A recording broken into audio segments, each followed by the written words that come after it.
Morning, mamas. Okay, I lie. It's the afternoon. Maybe I need to change my catchphrase or just make these videos in the morning. Or maybe you're watching this in the morning, and if so, good morning to you. If it's the afternoon, good afternoon, and if it's the evening, good evening. Hello, moms. This is Lori West, and I was thinking about you guys today, and I had something I wanted to share with you. I'm in a local MOPS group here as a mentor mom, and MOPS stands for Mothers of Preschoolers.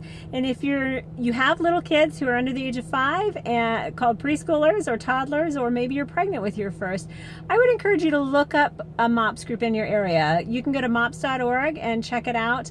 It is a great place to connect with other moms who are struggling with the same things you're struggling with, going through poopy diapers, sleepless nights, tantrums, pacifiers, breastfeeding issues, all sorts of things. So find a group, connect with some other moms. Maybe it's not a MOPS group, maybe it's another moms group, but get together with some moms. But this week we were talking about kind of a perception versus reality, and really learning how to, at our table anyways, we were talking about learning how to declare and to believe, choose to believe who God says we are, even if it doesn't seem like reality at that time. Let me explain. For example, when I had young kids, I would mess up as a mom. I'd feel like a failure as a mom. And I remember talking to one of my MOPS moms and just complaining, saying, oh, I'm such a bad mom, blah, blah, blah, blah, this is what I did. And after several times of me saying, oh, I'm just such a bad mom, she looked at me and she said, you stop that right now. She goes, that is a lie from the devil. You are not a bad mom and you need to stop declaring it. Now, I could give so many reasons and so many examples of how I was a bad mom that week, that day, that month. But that is not who God says that I am. That's not who He created me to be. That I can declare that I am a good mom. And maybe I'm struggling with a bad day. I love Steve and Wendy Backlund. If you don't know them, they talk a lot about hope, and they talk a lot about the power of our words and what we declare and what we say about ourselves. So they give the example of Wendy, who would feel like she was so disorganized and say, oh, I'm such a disorganized person. And Steve's like, let's challenge that. How about you're an organized person who's just struggling with a little bit of disorganization? I like that, because you know what it does is it instills hope that there is something salvageable. There's something good in there. There's something that I can do. If I say I'm just disorganized, or I'm just an angry person, I'm just a person who I was born with anxiety, I'm an anxious person, then there's nothing you can do about it. It feels like, anyways. I mean, there are things you can do, but it feels kind of hopeless. But if you can say, you know what? I am a calm person who's struggling with some anxiety at the moment, but I am a calm person. God created me to be a calm person, or God created me to be a good mom. God created me to be a hard worker. God created me to be organized in a way that fits my personality, because there's different types of organization. I got a whole nother spiel on that as well too. So what is it today that you are struggling with negatively about yourself? Maybe it's your parenting skills. Maybe it's your temper. Maybe it's anxiety or depression. What is it that you're struggling with? And then I want you to declare the opposite. So if you are struggling with, oh, I'm just hopeless. I just feel so hopeless. Okay, well, I am going to choose that I could be a hopeful person who's just struggling with a little hopelessness right now. I'm an organized person who's struggling with some disorganization at the moment. But I can do something about that. What is it you're struggling with? And declare the opposite. And Graham Cook talks about doing an exercise where he takes 2 sheets of paper, you put numbers down the side, and you start writing down on one sheet of paper all the negative things that you say about yourself, that you think about yourself, that kind of run through your head. You know, oh, I'm always frustrated. I'm never going to be good at that. I'm no good at this. I'm terrible at this. I don't like this, blah, blah, blah. You write all those down, and then on the other sheet of paper, you number it, and then you match up.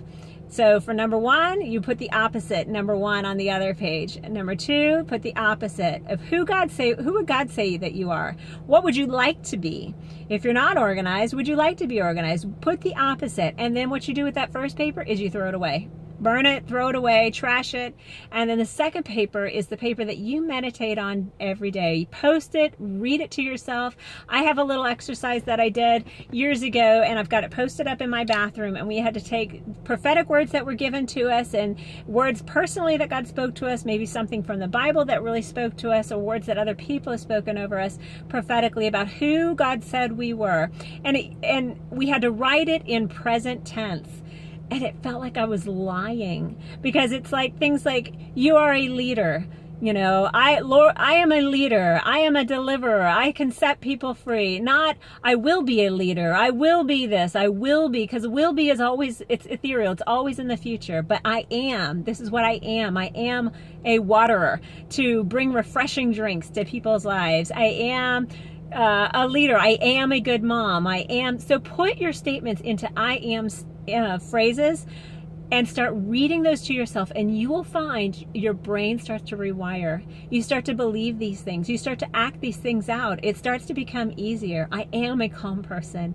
I do not live in anxiety. That's a do not. So what would be the opposite of what would be an I am statement? Or I can, or I will.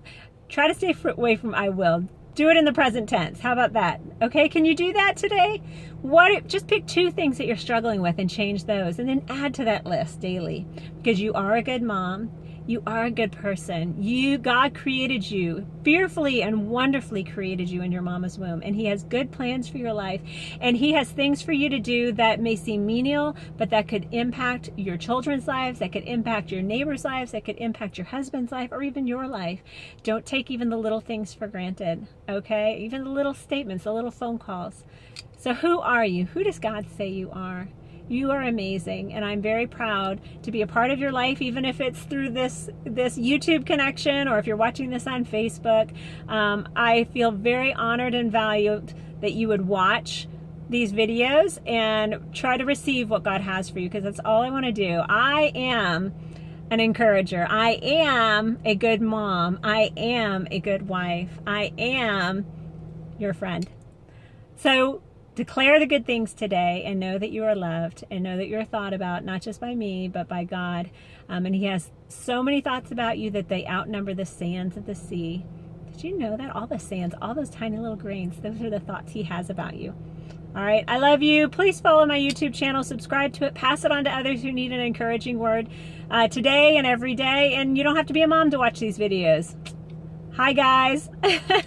You can be a guy. You could be just a woman who doesn't have kids. Sorry, my camera's shaking. My hand's starting to go to sleep here. So I'm going to say goodbye, and I will talk to you again soon. Take care. Love you. Bye.